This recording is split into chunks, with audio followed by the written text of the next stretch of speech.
अस्सलाम वालेकुम, आप देख रहे हैं अलग खबर। मैं हूं अली सरवर। बरतानवी क्राइम एजेंसी ने जामा तहकीक के बाद सलमान शहबाज और शहबाज शरीफ को क्लीन चिट दे दी है, लेकिन पाकिस्तान में हो ये रहा है कि हुकूमती तर्जुमानों की तरदीद, जबकि किसका मौक़िफ़ दुरुस्त है, नून लीग का या हुकूमत का, ये बहस चल निकली है क्योंकि दोनों की जानिब से बहुत ज़्यादा एक दूसरे को तनकीद का निशाना भी बनाया जा रहा है। नून लीग इसको फतह करार दे रही है, जबकि पीटीआई यानी गवर्नमेंट जो है वो कह रही है हमने तो इस तरह का कोई केस किया ही नहीं था। अब मुद्दा क्या है, इस पर भी बात करेंगे। इसके अलावा इमरान खान साहब कराची आए और कराची के हवाले से उन्होंने ऐलान किया। इससे पहले हमने देखा था कि 40 बसों की इफ्तिताह हुआ था और कल इमरान खान साहब KCR का उन्होंने संग बुनियाद रख दिया। ये वही मनसूबा है जिस हवाले से गुज़िश्ता प्रोग्राम में उन्होंने जिक्र किया था। 2004 में ये सोचा गया था और 2006 में जायका की रिपोर्ट इस पर शुरू हुई थी, जायजा लिया गया था। 2016 में वज़ीर आला सिंध ने इस हवाले से उस वक्त के वज़ीर आज़म को ख़त भी लिखा था। वज़ीर आज़म ने इसका इफ्तिताह कर दिया है। किस हद तक जामा है ये प्रोग्राम और ये काबिल अमल है भी नहीं है, क्योंकि 3 साल में कहा गया है कि ये कंप्लीट हो जाएगा KCR का ये जो मंसूबा है जिसकी हम बात कर रहे हैं। कराची के लिए बुनियादी इंफ्रास्ट्रक्चर की सख्त ज़रूरत है, इस पर भी गुफ्तगू करेंगे आज के इस प्रोग्राम में, क्योंकि वज़ीर आज़म साहब खुद भी कह रहे हैं कि मसाइल बर वक्त हल ना किए तो फिर कंट्रोल करना जो है बहुत मुश्किल हो जाएगा।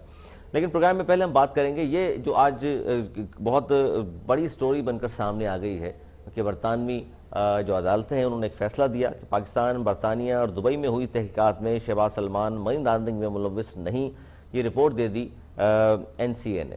और ये क्राइम एजेंसी है, इन्होंने तहकीकात की और तहकीकात के बाद ये रिपोर्ट दी। और इस हवाले से एक बात जो हुकूमती तर्जुमानों की जानिब से आ रही है वो कह रहे हैं कि ये केस था ही नहीं, यानी कि नैब का या मनी लॉन्ड्रिंग का ये केस नहीं था, बल्कि उन्होंने अपने तौर पर तहकीकात की थी। इसमें हमने मामनत ज़रूर की। और मामनत का जो लफ्ज़ इस्तेमाल किया शहजाद अकबर साहब ने, इस पर भी बात करेंगे कि मामनत की थी आपने तो यकीनन बहुत सारे शवाहिद पेश किए होंगे, ठोस सबूत दिए होंगे आपने, उसके बावजूद भी क्लीन चिट वहाँ से मिल गई है। तो यहाँ तो फिर शादियाँ बजेंगे और खुशियाँ भी मनाई जाएंगी, क्योंकि वहाँ ये केस था क्या। थोड़ा सा इस हवाले से आपको पस मंज़र बता दूँ कि केस ये था कि NCA जो एजेंसी है उनका केस ये था कि बरतानिया से पाकिस्तान और पाकिस्तान से बरतानविया हवाला हुंडी के ज़रिए मनी लॉन्ड्रिंग हुई है।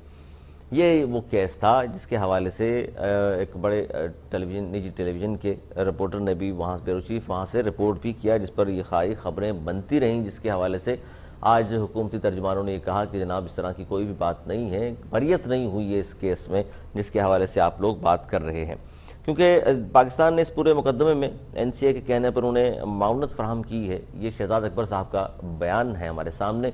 और इस हवाले से आज हुकूमती तर्जुमानों की बहुत ज़्यादा प्रेस कॉन्फ्रेंस हुई, फिर नून लीग वालों ने प्रेस कॉन्फ्रेंस की, वो मरियम औरंगज़ेब की शक्ल में हों या दूसरों बहुत सारे उनके लीडरान थे। राना सनाउल्लाह साहब हैं, आरिफ जतोई साहब GDA के सीनियर रहनुमा हैं, मेंबर इन सिंध असम्बली हमारे साथ इस वक्त मौजूद हैं।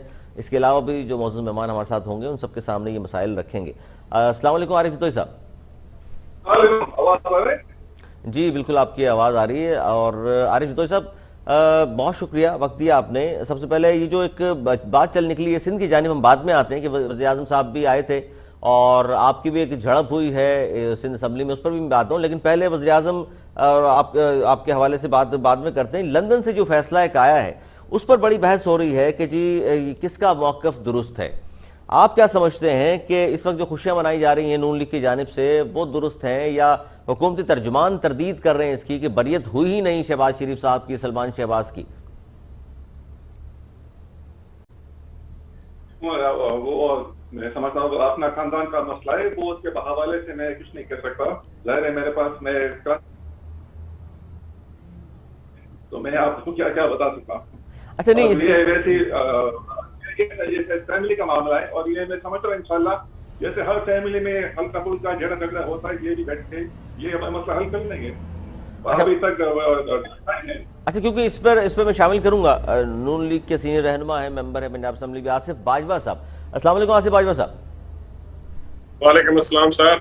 अच्छा बाजवा साहब, यही बात मैं कर रहा था आरिफ जतोई साहब से भी। वो कह रहे हैं जी ये ज़ाहिर मामला इस किस्म का है कि मुतनाज़ा तकरीबन हो ही चुका है, क्योंकि हुकूमती तर्जुमान मुसलसल तरदीद कर रहे हैं बरियत की और जबकि आप लोग कह रहे हैं कि जी देख लीजिए मनी लॉन्ड्रिंग का एक केस था और वहां पर 20-21 माह तहकीकात, जामा तहकीकात हुई हैं और वहां की जो बरतानवी क्राइम एजेंसी है उसने तहकीकात की और बरी करार दे दिया, क्लीन चिट मिल गई शहबाज शरीफ साहब को, सलमान शहबाज को। बिस्मिल्लाहिर्रहमानिर्रहीम। सबसे पहले तो मैं आपका बहुत मशकूर हूं कि आपने मुझे वक्त दिया। गुजारिश ये है कि शहबाज अकबर साहब ने एप्लीकेशन दी एफटीए को, national crime agency US UK, और वहां पे इन्होंने लिखा कि जो मियां शहबाज शरीफ साहब हैं और उनकी जो फैमिली है ये miss use of authority, miss use of powers and assets beyond means के मुर्तकिब हैं और इन्होंने पाकिस्तान से मनी लॉन्ड्र की है यूके में और यूके से फिर मनी लॉन्ड्रिंग की है पाकिस्तान के लिए। ये इन्होंने केस बना के भेजा और जो दुनिया की बेहतरीन एजेंसीज हैं जिनको ऑथेंटिकेटेड तस्लीम किया जाता है, जो यूके है वो दुनिया का तहजीब याफ्ता मुल्क है, तरक्की याफ्ता मुल्क है और दुनिया की बेहतरीन जमहूरियतों में से एक वो जमहूरियत है।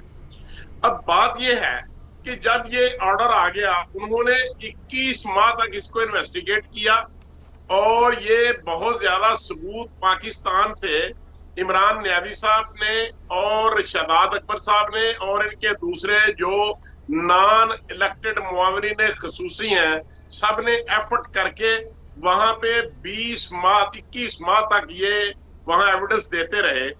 लेकिन उस एविडेंस में ये साबित हुआ कि मियां शहबाज शरीफ साहब और उनके बेटे सलमान शहबाज या कोई भी दीगर जिसका ताल्लुक शहबाज शरीफ की फैमिली से है वो मनी लॉन्ड्रिंग में मुलव्वस नहीं है, ना उन्होंने कोई करप्शन का पैसा पाकिस्तान से यूके में भिजवाया है और ना ही यूके से वापसी इलीगली तौर पे कोई मनी लॉन्ड्रिंग की है। और ये वेस्ट मिनिस्टर जो मैजिस्ट्रियल कोर्ट है, कॉम्पिटेंट अथॉरिटी है, उसने ये शॉर्ट ऑर्डर दिया है।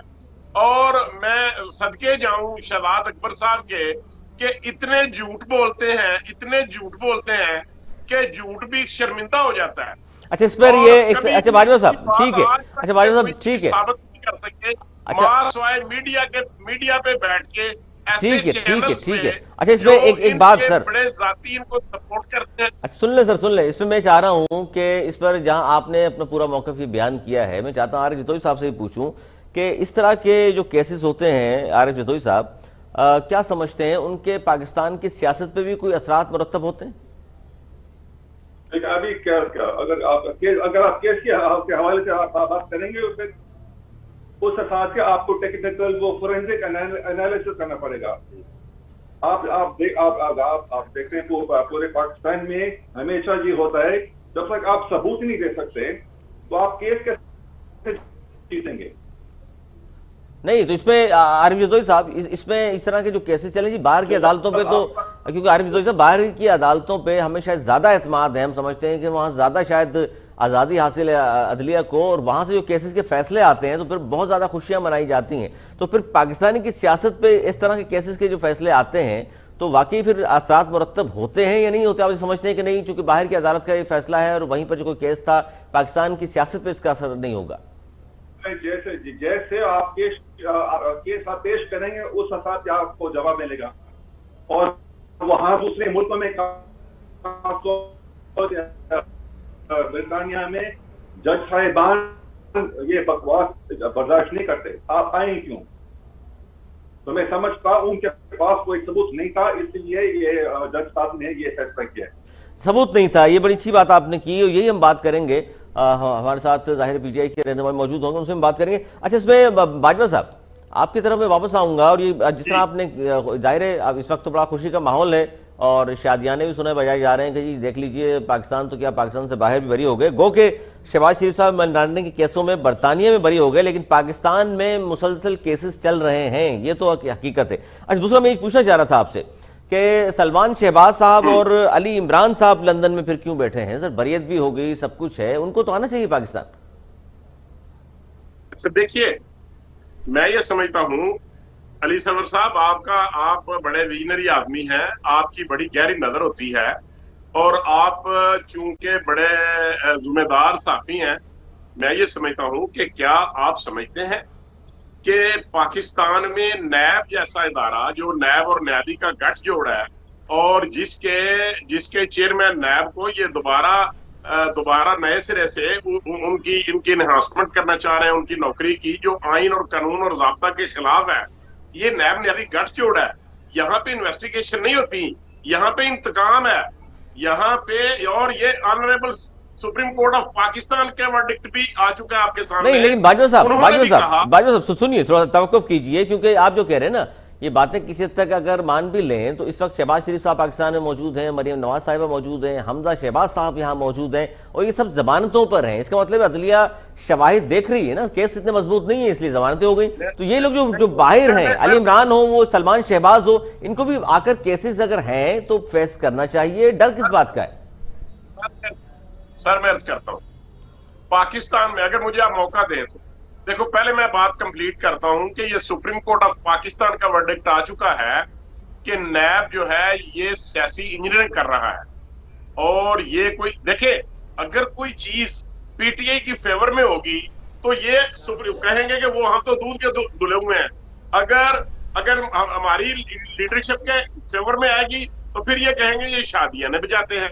आप देखें मियां नवाज शरीफ साहब, अच्छा तवक्कुफ कीजिए सर, ताकि आपको पीटीआई की फौजिया नौजवान रहनुमा फौजिया सिद्दीकी साहब भी सुन लें। नहीं, आप ही की तरफ आ रहा हूं सर, मैं तारुफ करा दूं, फौजिया सिद्दीकी साहब मौजूद हैं पाकिस्तान तहरीक इंसाफ से हमारे साथ, और वो भी इस वक्त आपकी गुफ्तगू सुन रही हैं, क्योंकि जाहिर है बड़ी खुशियां मनाई जा रही हैं। अली राशिद पाकिस्तान पीपल्स पार्टी के सीनियर रहनुमा, वो भी हमारे साथ मौजूद, उन्हें खुशामदीद कहेंगे। जी बाजवा साहब, आप कंप्लीट कीजिए ताकि तहरीक इंसाफ की फौजिया भी सुन लें आपको, और आप क्या कह रहे हैं, कितना खुश हैं आज आप लोग।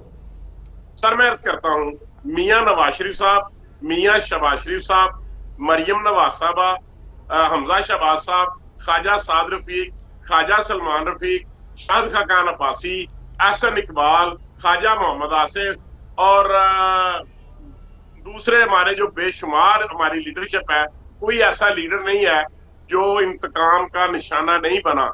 आज तक कोई मनी लॉन्ड्रिंग या किसी किस्म की, जो ये कहते थे कि करप्शन के पैसे हैं, या जो कहते थे कि जब इमरान न्यादी आएगी और 2 अरब रुपए जो है वो IMF के मुंह पे मारेगी, और 2 अरब रुपए जो है वो खजाने के मुंह पे मारेगी, और पाकिस्तान ऐसे ऊपर उठाएगी, यानी पाकिस्तानी कौम को ऊपर अल्लाह मियां के पास ये पहुंचाएंगे, और महंगाई ने पहुंचा दिया है गरीब आदमी को। अच्छा, गरीब को पहुंचा तो दिया, ठीक है, इस पे तो तवक्कुफ कीजिए, मैं समझ गया हूं आपकी बात। फौजिया सिद्दीकी की तरफ आऊंगा मैं। फौजिया एक मिनट बाजवा साहब, फौजिया सिद्दीकी साहब का मौके भी सुन लीजिए ना सर। आपका आ गया कि आपने कहा कि जनाब हमें बरियत मिल गई वहां से, और खुश क्यों नहीं होंगे, वहां से फैसला आ गया, अब गवर्नमेंट को भी सोचना चाहिए। जी फौजिया सिद्दीकी साहब, ये इस पर क्या कहेंगे आप? इस वक्त जो फैसला हमारे सामने है कि हुकूमती तर्जुमान तो दायरे, आप भी हुकूमत का हिस्सा ही हैं, आपकी पार्टी है, तरदीद कर रही है, लेकिन नून लीग कह रही जी देख लीजिए पाकिस्तान में तो जो केसेस चल ही रहे हैं, लेकिन वहां अदलिया बहुत ज्यादा क्योंकि आजाद है, देख लीजिए वहां किस तरह बरी हुए, हम क्लीन चिट मिल गई हमें। बिस्मिल्लाहिर्रहमानिर्रहीम। सरवर साहब बहुत शुक्रिया प्रोग्राम में इनवाइट करने का, और जैसे कि हमारे साथी जो इस वक्त यहाँ मौजूद हैं नून लीग की तरफ से भी और GDA की तरफ से भी, अच्छा मैं ये बताना चाहूंगी कि जिस तरह ये बरियत केस जो बताया जा रहा है और इसको बोला जा रहा है कि मतलब ये निकल गए हैं इसमें से और इनको क्लीन चिट मिल गई है, ठीक है, तो सलमान शहबाज के जो 2 अकाउंट के खिलाफ AFO खत्म करने का मैक कोर्ट का जो ऑर्डर आया है, अभी उसमें कहाँ कहता है कि शहबाज शरीफ को मनी लॉन्ड्रिंग से बरी कर दिया गया है, ठीक है। अब ये तो कोर्ट, तो ये लोग, मसला ये है कि अंग्रेजी इनको समझ नहीं आती।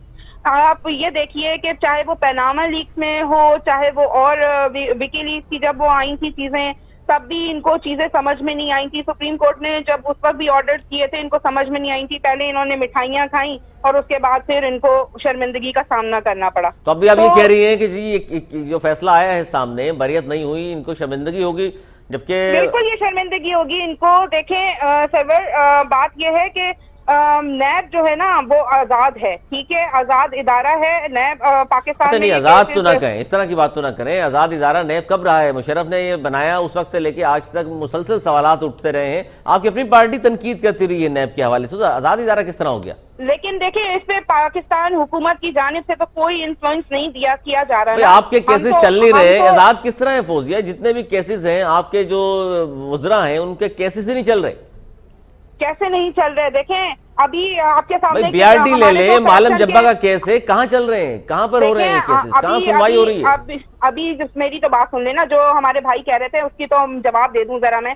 शहबाज शरीफ फैमिली के खिलाफ जो है 7 अरब रुपए की केस के रेफरेंसेस जो है वो नैब में हैं, ठीक है। रमजान शुगर मिल्स वो है, दो केस बिल्कुल है, 2 केसेस हैं, उस पर बात करता हूं मैं।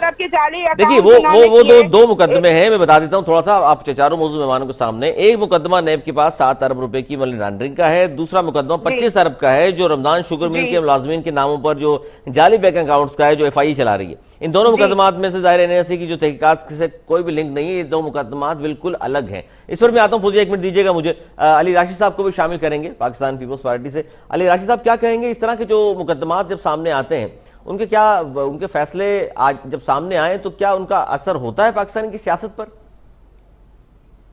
आउज़ुबिल्लाहि मिनश्शैतानिर्रजीम, बिस्मिल्लाहिर्रहमानिर्रहीम।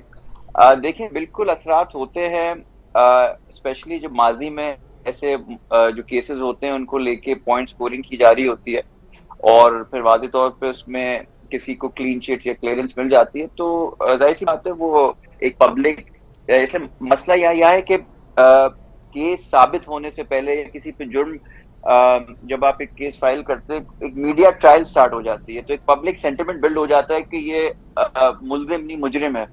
तो ये बिल्कुल रिफ्लेक्ट्स पब्लिक सेंटिमेंट होता है, पब्लिक ओपिनियन को बिल्ड करने में इसका बड़ा रोल होता है इन किस्म के केसेस के और उनके जो फैसले आते हैं कि तो बिल्कुल होता है। अच्छा, इस पर ये फौजिया ने भी कहा कि जी देख लीजिए नैब तो बड़ा आज़ाद इदारा है, ज़ाहिर गवर्नमेंट है PTI की, वो तो आज़ाद समझते हैं, आप लोग भी समझते हैं आज़ाद, या आप कह रहे हैं कि नहीं जी हमारे खिलाफ तो मुकदमात बने हुए, हम तो आज़ाद नहीं समझेंगे? नहीं देखें, आज़ाद अगर आप देख लें विक्टिमाइजेशन चल रही है, जितने भी PTI के रहनुमा हैं उनके कितने केसेस हैं, उन पे क्या पेशरफ्त हुई है, उन पे केसेस कितनी जल्दी चल रहे हैं, उन पे बेल कितनी आसानी से मिल जाती है, और ऑपोजिशन की जो पार्टीज हैं उनके साथ क्या बर्ताव है नैब का, वो भी आपके सामने ही है। और ये तो PTI जो भी कहती है उसको वैसे भी सीरियसली नहीं लेना चाहिए, इसलिए कि यू टर्न के एक्सपर्ट्स हैं, ये नैब पे तनकीद माजी में खुद करते रहे। इनके अभी भी जितने प्रोजेक्ट्स ये कराची में अभी अनाउंस किए हैं वो सारे प्रोजेक्ट्स वो हैं जो PMLN के दौर के हैं, और उस वक्त ये कहते थे इन प्रोजेक्ट्स में करप्शन है, ये प्रोजेक्ट सही नहीं है, और उनकी तनकीद करते थे।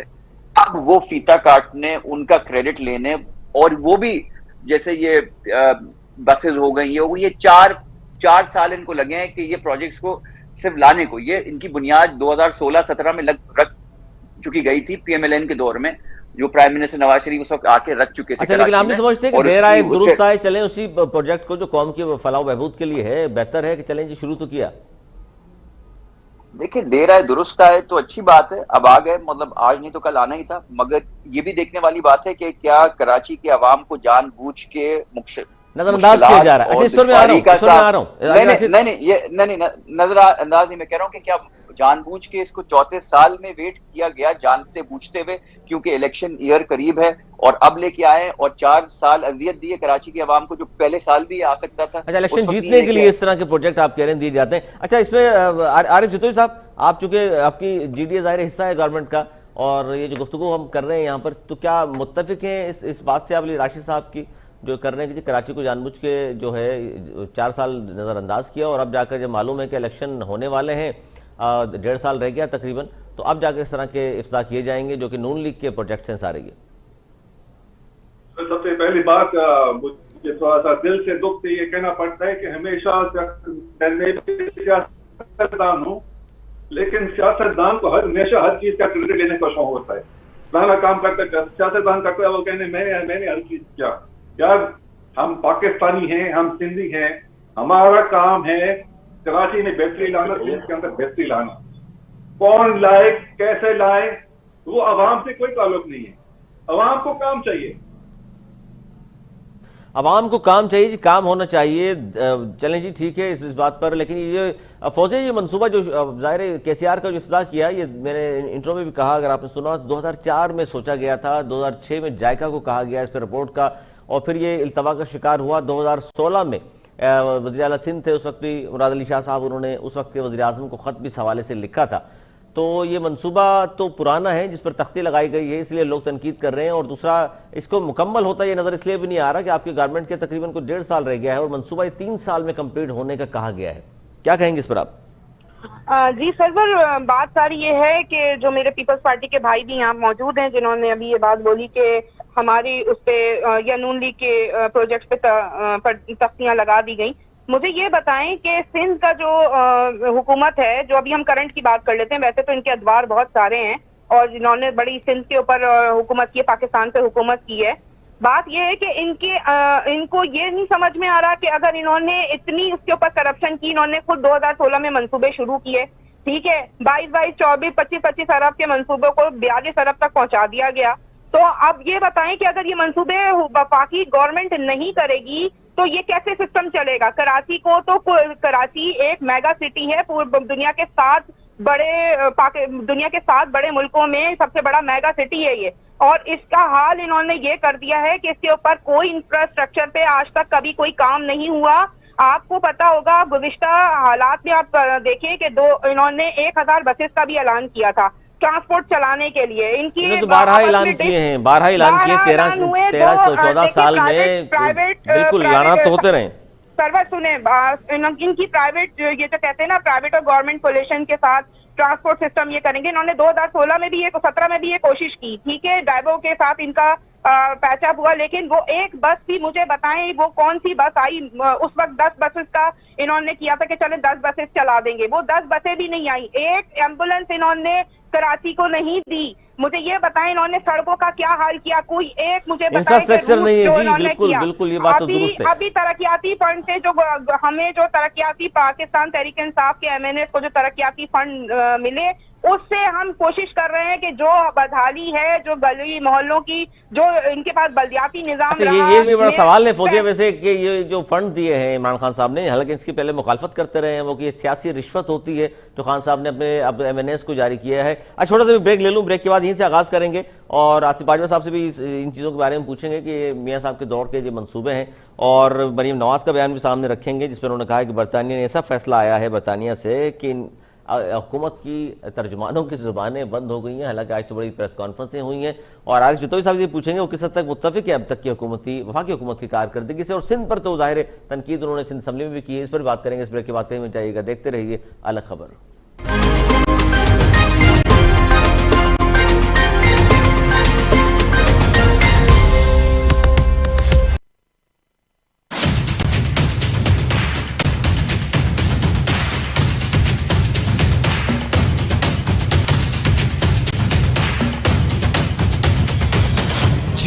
पाकिस्तान के लिए।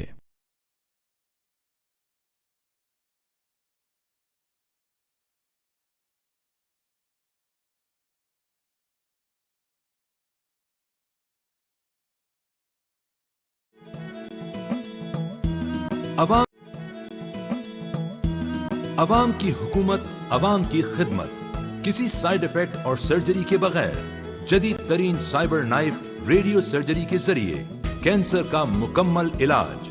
साइबर नाइफ टेक्नोलॉजी से मरीज के इलाज पर $60,000 तक का खर्चा होता है। सिंध की अवामी हुकूमत Jinnah post graduate medical centre Karachi में कायम पाकिस्तान के पहले cyber knife radio surgery unit के जरिए सालाना 5,000 मरीजों को ये इलाज बिल्कुल मुफ्त फराहम कर रही है। ये है सिंध, खिदमत में सबसे आगे।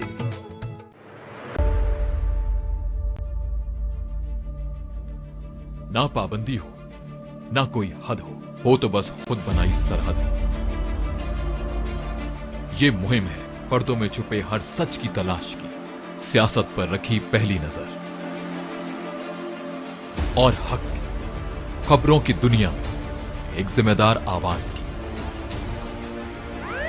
जुल्म और जुर्म के खिलाफ हर बेबस की आवाज की। जब कोई हद नहीं इंसानियत के लिए जज्बात की, जब कोई हद नहीं खुशियों और ख्वाब की, तब कोई हद क्यों हो नजरिए और बदलाव की। तोड़ के हदों के ताले नए ख्वाबों को पाले, आपको रखे आगे स्टार न्यूज।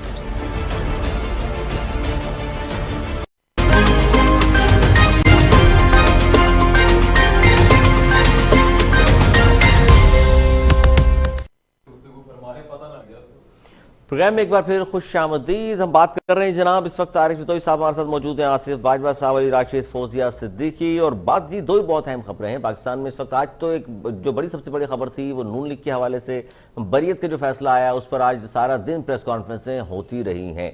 जबकि सिंध की अगर हम बात करें तो यहाँ इमरान खान साहब गुज़िश्ता रोज़ तशरीफ लाए थे, उन्होंने इफ्ताह किया KCR का, उस हवाले से भी कड़ी तनकीद का निशाना PTI को बनाया जा रहा है। कुछ लोग तारीफ भी करें, चलिए देर आए दुरुस्त आए, इफ्ताह तो हुआ, ये मनसूबा 3 साल में कंप्लीट होना है, गो कि पुराना मनसूबा था। अच्छा, अब मरीम नवाज साहिबा का भी एक बयान मेरे सामने है कि बरतानिया से ऐसा फैसला आया है कि इनकी सबकी ज़बानें बंद हो गई हैं, जबकि प्रेस कॉन्फ्रेंस से भी हम देख रहे हैं। अच्छा, छोटा सा आरिफ जतोई साहब आपकी तरफ पहले आऊँगा कि अभी गुफ्तगू जो कर रही थी फौजिया सिद्दीकी साहिबा, और ज़ाहिर इत्तेहादी हैं आप वफाकी हुकूमत के भी, लेकिन ये जो इफ्ताह किया है खान साहब ने, इस पर आपकी क्या मौक़िफ़ है? और दूसरा, आपकी GDA के जो बहुत बड़े बड़े जो नाम थे वो सब शामिल हो गए हैं जनाब तहरीक इंसाफ में, तो आप लोगों को शिकवा नहीं है कि जब हम ऑलरेडी आपके इत्तेहादी हैं, आप ही के साथ हैं, फिर हमारे बंदों को तोड़ने की क्या जरूरत है?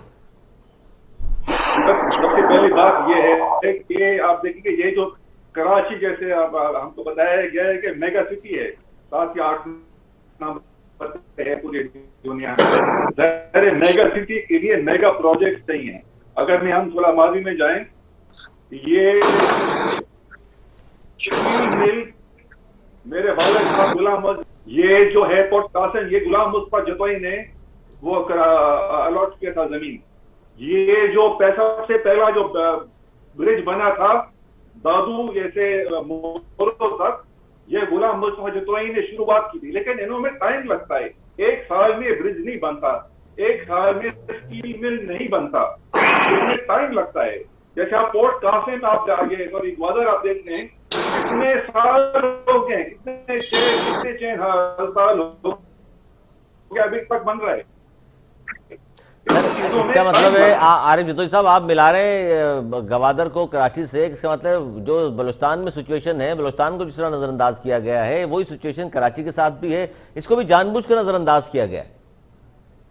बिल्कुल नजरअंदाज सर, आप मैं समझता आप लाहौर के होंगे, बिल्कुल आपने लाहौर का सफर किया है सर, बिल्कुल। तो आप जब आप लाहौर एयरपोर्ट पे आप निकले हैं, आपने देखा किस किस्म का वो उन्होंने इंफ्रास्ट्रक्चर बनाया हुआ है। अच्छा, बड़ी बात है। देखिए आप वफाकी हुकूमत के इत्तेहादी हैं, उसके बावजूद भी तारीफ कर रहे हैं, ये तो बाजवा साहब तो खुश होंगे, चलेगी गवर्नमेंट के अपने बंदे भी तारीफ कर रहे हैं। जब आप लाहौर से कराची आते हैं और कराची एयरपोर्ट से निकलते हैं, आपको शर्म नहीं आता कि पाकिस्तान का सबसे बड़ा शहर का ये हालत है? सर, हमें शर्म नहीं आती, हमें तो एहसास से कमतरी होता है कि हम यहाँ रह रहे हैं, यहाँ कुछ नहीं हो रहा, बाकी सूबों में काम हो रहा है, बिलखुसूस पंजाब में। बिल्कुल हो रहा है, लेकिन वो सूबा हुकूमत का जो भी काम हो रहा है पंजाब में। अच्छा, पंजाब में जो काम हुआ है सर, वो तो शहबाज शरीफ की बात कर रहे हैं ना आप, उस्मान रुदार ने तो कुछ नहीं किया, ये मान रहे हैं आप इसको? तो बिल्कुल, जिसने भी किया है, लेकिन काम तो किया है ना। चले फौजिया सिद्दीकी साहबा के लिए अच्छी बात है कि उनकी गवर्नमेंट के इत्तेहादी भी जो है ना मुखालफत में। बाजवा साहब, ये तो बड़ी तारीफें हो रही हैं आज के प्रोग्राम में आप लोगों की कि जनाब शहबाज शरीफ साहब ने काम भी किया, बरियत का वहां से फैसला भी आ गया, लेकिन फौजिया सिद्दीकी साहब कह रही हैं इसको समझ नहीं पाए इस फैसले को आप लोग। आज तो खुशियां मना रहे हैं, मिठाइयां तकसीम कर रहे हैं, बहुत जल्द जो ना रोना शुरू हो जाएंगे जब ये हुकूमत का ये जो बरतानवी कोर्ट का ये फैसला आप लोगों को समझ में आएगा। देखिए, बात ये है कि जो पाकिस्तान तहरीक इंसाफ के लोग हैं, ये मैं नहीं समझता कि इनकी किसने तरबियत की है। अगर इमरान न्याजी साहब ने इनकी तरबियत की है तो फिर इनका अल्लाह ही हाफिज है। और मैं आपको एक बात अर्ज करूं अली साहब कि इमरान न्याजी साहब कैबिनेट की मीटिंग कम लेते हैं और जो मुआवनीन खुसूसी नॉन इलेक्टेड पर्सन है उनकी मीटिंग्स ज्यादा होती हैं, और उनको बुला के उनको जो बंदा किसी नून लीग के वर्कर की या लीडर की या पाकिस्तान पीपल्स पार्टी की किसी लीडरशिप की या किसी और गैर जानबदार की या कोई अच्छा एंकर पर्सन हो जो हकायक पे बात करे, तो जो उनकी बेइज्जती करे, उनकी इंसल्ट करे, तो ये जो मुआवनत खुसूसी है उनको वो शाबाश देते हैं और उनको प्रमोट करते हैं और वो उनको धमकी देते हैं कि भाई ऐसे ठीक है आप करते रहे। बात ये है कि जब देखें, अभी थोड़ी सी आवाज ब्रेक हो रही थी, लेकिन मियां शहबाज शरीफ साहब को लोग आज भी याद करते हैं कि जितनी खिदमत उन्होंने की है सूबा पंजाब की, दूसरे सूबों के लोग कहते हैं कि या अल्लाह हमें भी मियां शहबाज शरीफ साहब जैसा चीफ मिनिस्टर दे दो। लेकिन पीटीआई वाले जो जिन जिन बातों को उन्होंने शुरू किया उनको मुकम्मल करने के लिए इमरान नियाज़ी साहब आए दिन वहां पे पहली तख्तियां उठवा के कटवा के अपनी तख्ती लगवा रहे हैं। मैं समझता हूँ ये जो कहते हैं ना कि कोई शर्म होती है, कोई हया होती है, इनको ना कोई शर्म है ना कोई हया है। क्योंकि ये तो बड़ी बात कर दी आपने फौजिया सिद्दीकी साहिबा। सुन रही है बाजवा साहब की गुफ्तगू आप?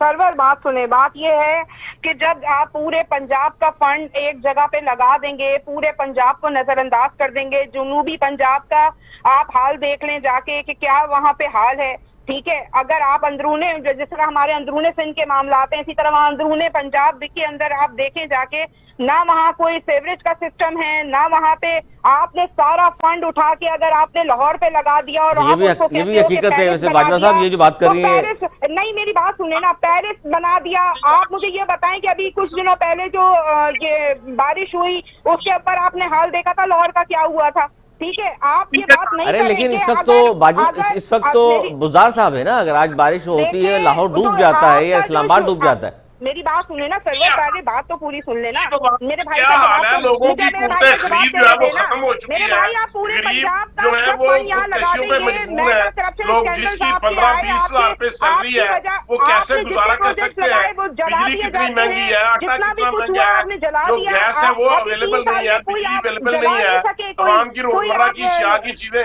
कभी 100 रुपए किलो भी घी बढ़ा था, बात तो सुन लेना, कभी इस तरह हुआ है। आपकी बात में नहीं बोली, अब आप मेरी बात तो सुन लेना मेरे भाई। आप थोड़ा हौसला रखें, थोड़ा बर्दाश्त करें, हमें भी बोलने दें। अगर आप हमारी तरबियत के ऊपर बात करेंगे तो फिर हम आपको इस बात बताएंगे भी तो कि तरबियत जो होती है, हमारे लीडर ने जो हमारी तरबियत की है ना, वो शऊर की तरबियत की है मेरे भाई। इस तरह शऊर की तरबियत की है बाजवा साहब, आप समझे नहीं इस बात को। हम ज़हनी गुलाम लोग नहीं है। आज आप नवाज की प्रेस पेट्रोल महंगा हो रहा है, अद्वियात महंगी हो रही है, हर चीज महंगी हो रही है, और ये कह रहे हैं कि इशारिया मुस्बत जा रहे हैं। अरे भाई कौन से इशारिये हैं जो हमें समझ नहीं आते। पेट्रोल भी महंगा, घी भी महंगा, और डॉलर भी महंगा, सोना भी महंगा, गया क्यों है बाहर, ये बड़ी बात है।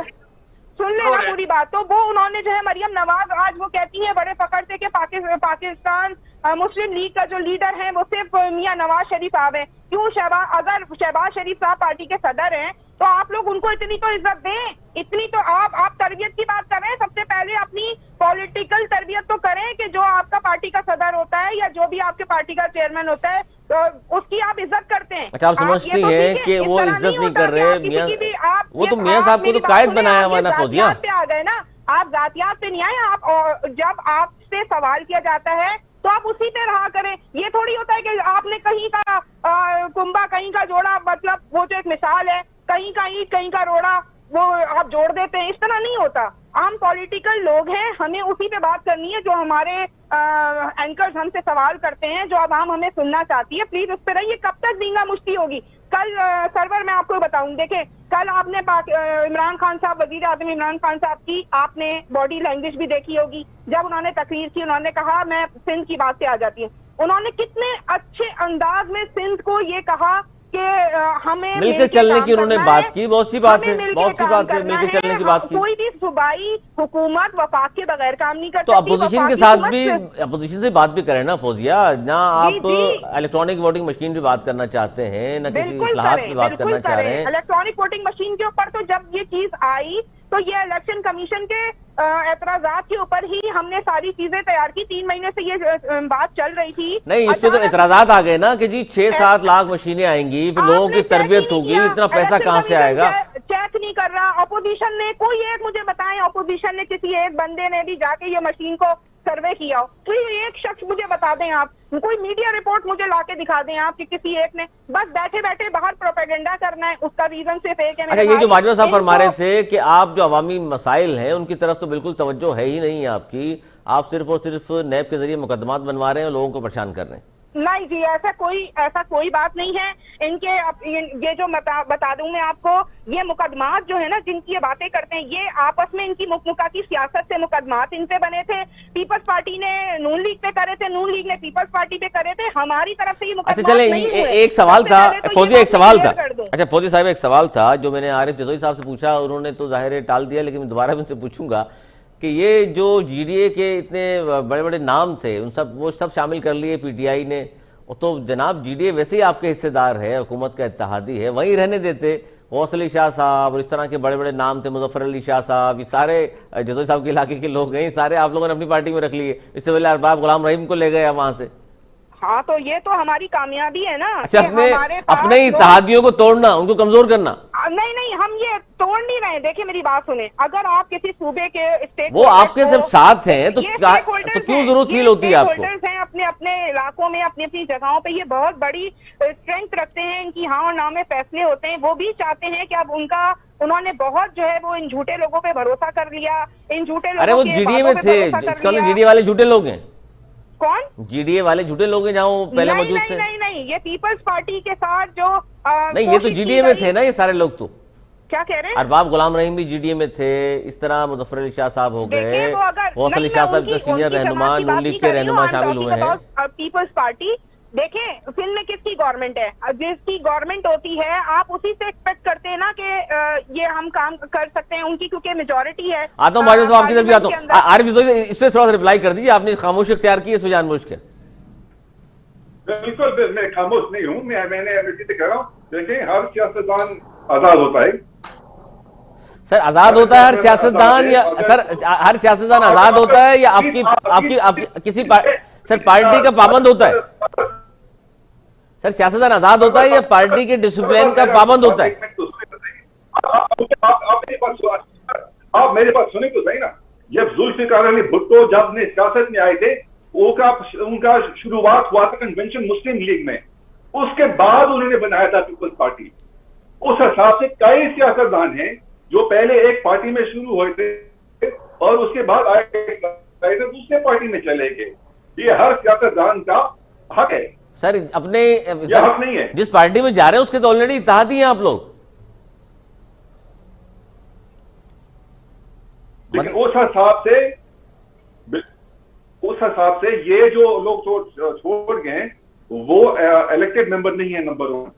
नंबर 2, शायद वो समझते हैं कि वो जीडीए या पीटीआई के, वो ये समझते हैं कि जीडीए में रहते हुए वो फयूज और बरकत नहीं समेट सकते जो पीटीआई में शामिल होने के बाद वो समेट लेंगे।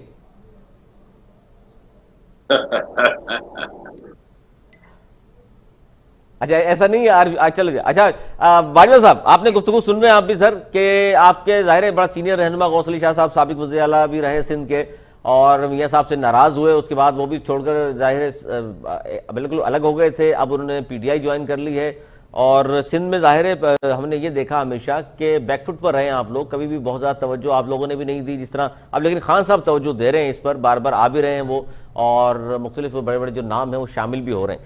बाजवा साहब क्या कहेंगे, क्योंकि इस वक्त जो आपने मसला उठाया था फौजिया सिद्दीकी साहब ने उसका जवाब तो दिया, सियासी तरबियत की बता दी उन्होंने जी किस तरह इमरान खान साहब सियासी तरबियत भी करते हैं। एक मसला रह गया सिर्फ महंगाई के हवाले से, और बाकी तो कह रहे हैं जी तकरीबन काम हो गए।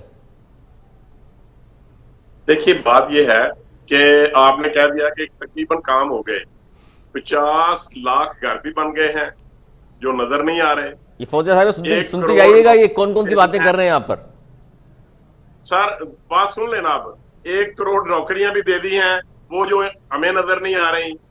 उसके बाद इन्होंने कहा था कि 1 माह के अंदर करप्शन खत्म कर दूंगा, वो भी खत्म कर दी इन्होंने, लेकिन नजर नहीं आ रही आपको भी कि कहाँ खत्म हुई।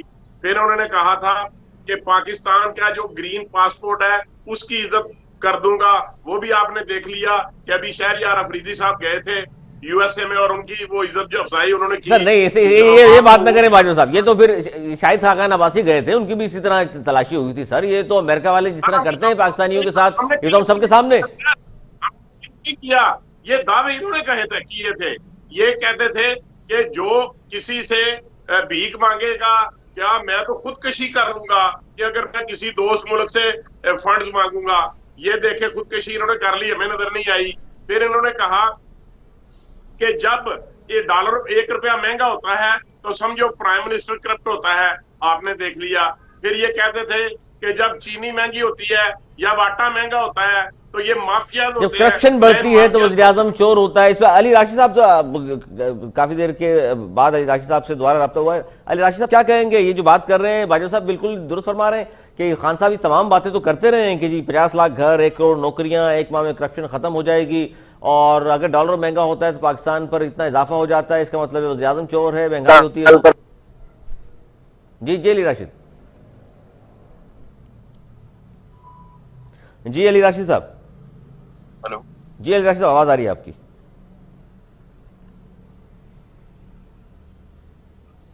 अच्छा, आवाज का गालिबन कोई मसला है तो इस पर मैं चाहूंगा फौजिया सिद्दीकी साहिबा, अब बाजवा साहब ने जो इल्जामात अब लगाए हैं, बल्कि इल्जामात क्या हैं, वो बातें दोहरा दी हैं जो खान साहब वक्तन फवक्तन करते रहे थे, जिस तरह 50 लाख घर, 1 करोड़ नौकरियां, 90 दिन में करप्शन खत्म हो जाएगी, और बहुत सारी बातें उन्होंने की थी। डॉलर पाकिस्तान की तारीख में इतना कभी ऊपर नहीं गया जितना अब चला गया, 171-72 रुपए का पहुंच गया है। अब इसका रिप्लाई कर दीजिए, ये आपके किस तरह की पॉलिसीज हैं जिनकी वजह से ये महंगाई में भी इजाफा हो रहा है और अपनी कही हुई बातें अब तक पूरी नहीं कर सकते?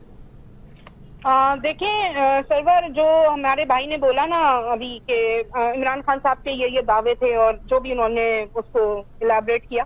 अच्छा, बात यह है कि जब इनको तो माशाल्लाह ऐसे जबरदस्त अदवार मिले ना कि इन्होंने उस पे भी काम नहीं किया। हमें जो अदवार मिला उस वक्त जब 2006 में मुशर्रफ साहब की गवर्नमेंट गई तो 6000 अरब के रिजर्व थे हमारे पास, ठीक है। उसके बाद 30,000 अचानक से जब हमें गवर्नमेंट मिलती है तो 30,000 अरब का हमें जो है वो खसारा देखना पड़ रहा कि यानी 30,000 अरब के हम मकरूज। अच्छा, आप कह रहे हैं कि जी आपको हालात अच्छे नहीं मिले, आपको मुल्क तबाहाल करके दे दिया गया था, इनको हालात अच्छे मिले। इसका मतलब है कि पीपुल्स पार्टी ने नून लीग से ली तो बहुत अच्छी गवर्नमेंट थी, नून लीग पीपुल्स पार्टी से ली तो इसका मतलब उस वक्त भी बहुत अच्छी गवर्नमेंट थी। पीटीआई की इतना तो टाइम देना कम अज कम। जी बाजवा साहब, जी बाजवा साहब, सिर्फ एक ही बात है सर, इमरान नियाज़ी साहब कहते हैं कि मेरी 22 साल जिद्दोजहद है और मैं पाकिस्तान में मैंने 22 साल जिद्दोजहद की है। तो की है ना ये सर? कोई मोइन कुरैशी नहीं थे, ये कोई मोइन, बात सुन ले सर, ये कोई मोइन कुरैशी नहीं थे, ये कोई शौकत अजीज नहीं थे जो बाहर से आगे इनको बिठा दिया और इनको पता ना होता। अच्छा, पता नहीं चला, ये बात तो सही है, इनको हर बात का पता था। 22 साल जद्दोजहद की। अली राशिद साहब, आप भी ये समझते हैं कि खान साहब ने, जो वज़ीर-ए-आज़म पाकिस्तान ने जो वादे किए थे और कौम मुंतज़िर है उन वादों की कि कब तकमील होगी? जी बिल्कुल, देखिए मुझे तो हैरत होती है कि पीटीआई के नुमाइंदे कैसे आके डिफेंड कर सकते हैं इनके मौक़िफ़ को। इनकी परफॉर्मेंस देखें, खान साहब खुद तस्लीम कर चुके हैं जो हम जिस तरह डिलीवर करना चाहते थे वो नहीं कर सकते। देखें डॉलर कहाँ है, महंगाई कहाँ है। एक आम आदमी, किसी सड़क से चलते आम आदमी को आप उठा के पूछ लें कि हुकूमत परफॉर्म कर रही है नहीं कर रही है, वो आपको बच्चा बच्चा बता देगा। इन्होंने डॉलर और ये अपने बातों की कि IMF में नहीं जाऊंगा, इससे बेहतर मैं खुदकुशी कर लूं। मैं डॉलर अगर जब बढ़ता है तो करप्शन बढ़ती है, अपने बिल्स नहीं दो, सिविल डिसोबीडियंस वगैरह वगैरह, क्या क्या इनकी बातें, क्या परफॉर्मेंस है इनकी। और अभी भी जितने भी ये कराची में आके फीते काट रहे हैं वो सारी वो माजी की जो हुकूमत की परफॉर्मेंस थी, उनके प्रोजेक्ट्स थे, वो इनको एक प्रोजेक्ट अपना दिखा दें जो ये लेके आए। और ये कोई प्रोजेक्ट अपना नहीं है, आप ये कह रहे हैं जी 4 साल में, अगले साल आने वाला इलेक्शन का साल इसलिए आ गए। आज जिद्दोजी साहब, आप लोगों को ये शिकवा शिकायत नहीं है वफाकी हुकूमत से कि जी आपने तो जो कहा था, आवाम से वादे किए थे 1 करोड़ नौकरियां, 50 लाख घर और करप्शन खत्म हो जाएगी, या आप लोगों को खामोश किया हुआ है कुछ ना कुछ दे दिलाकर? खामोश नहीं, हमको कुछ नहीं मिला, हम बोलते रहेंगे। जाहिर है हम जमीन पे हैं, हम मैं भी इलेक्टेड हूँ, जो बाकी भी हमारे जो असेंबली में जो GDA के मेंबर हैं वो भी इलेक्टेड हैं। हम जाते हैं अपने गांव, हम अपने गांव। सर आप सारे इलेक्टेड हैं, फिर सिलेक्टेड कौन है? मुझे थोड़ा सुने तो सही ना। जी जी जी, आप वही कर रहे हैं जो मेरे साथ असेंबली में हुआ था। नहीं ऐसी बात नहीं, मैं अली सरवर सर इमदाद पिता भी नहीं हूँ। लेकिन सर मुझे बस एक मिनट दे दें। आप डॉलर की बात कर रहे हैं, जब उससे कागानी भुट्टो सदर बने थे, डॉलर था 3.5 रुपए। मेरे ख्याल में 8 या 9 महीने के अंदर उन्होंने डिवैल्यूएशन करना पड़ा, फिर 9 रुपए का 8 रुपए या 9 रुपए तक डॉलर चढ़ गया था तकरीबन साल के अंदर। तो ये अगर डॉलर का अगर बात करेंगे तो फिर हर हुकूमत में हुआ कि खूबी खाबी है, तो ऐसे आप डॉलर की बात मत करें, डॉलर की बात ना करें। बाजवा साहब सुन लिया आपने, हुकूमती इत्तेहादी कह रहे हैं डॉलर जहां भी चला जाए उसकी बात मत करें, होता रहता है ऐसा तो नहीं।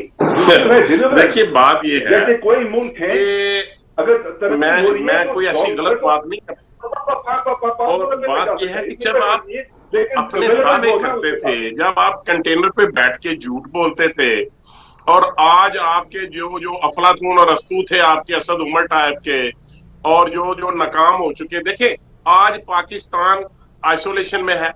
पाकिस्तान जो है पूरी दुनिया में हमारा कोई दोस्त नहीं है, हमारे जो इर्द गिर्द हमारे सियासी तन्हाई के बाद ये एक अलग बात बता रहे हैं आप। ये तो फौजिया सिद्दीकी साहब, आखिरी 30 सेकंड है, आप दोनों प्लीज मुझे खासतौर पे फौजिया सिद्दीकी साहब ये जो बात कर रहे हैं बाजवा साहब, इसका रिप्लाई कर दीजिए।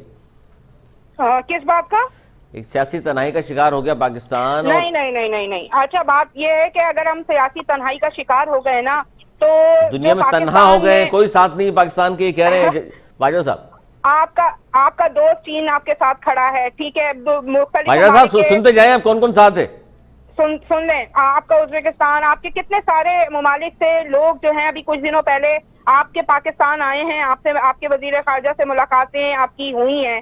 तो ये एक देखें, अफगान जो मामलात हुए हैं, अफगान के बाद दुनिया का पस मंजर बिल्कुल एकदम चेंज हो गया है। एब्सोल्युटली नॉट कहने वाला भी कोई नहीं था आज से पहले, और उसके बाद एब्सोल्युटली नॉट के बाद पाकिस्तान अगर खुद मुख्तारी और अपनी सालमियत के ऊपर कॉम्प्रोमाइज नहीं कर रहा। अच्छा ये क्या बात की फौजिया सिद्दीकी साहिबा, एब्सोल्युटली नॉट भी कहें और फिर बाइडेन के फोन का इंतजार भी करें, ये कुछ बात समझ नहीं आई। ये बिल्कुल गलत बात है, ये बिल्कुल गलत बात है, ये मतलब कंसेप्शन फैलाया जा रहा है। एब्सोल्युटली नॉट किसको कहा? किसी ने अड्डे मांगे ही नहीं, आप लोग उन्होंने कहा हमने तो मांगे नहीं आपसे, जवाब भी खुद आपने कैसे एब्सोल्युटली नॉट कह दिया? जवाब तो लेने दें, जरा जवाब तो और आपका टेलीफोन नहीं कोई सुनता, और अफगानिस्तान में आपको कोई पूछने को तैयार नहीं है, आपको कोई यहाँ बोल लेने को तैयार नहीं है, पाकिस्तान की कोई 1 टके की वैल्यू नहीं है, सीपैक आपने बंद कर दिया, अफगानिस्तान के लोग वक्त खत्म हो गया। बहुत शुक्रिया, बहुत शुक्रिया आरिफ साहब आपका, आसिफ बाजवा साहब आपका, अली राशिद साहब आपका, फौजिया सिद्दीकी साहिबा बहुत शुक्रिया आपका। जाहिर है एक प्रोग्राम में कोशिश की हमने समेटने की, गुफ्तगू नहीं समझ सकी,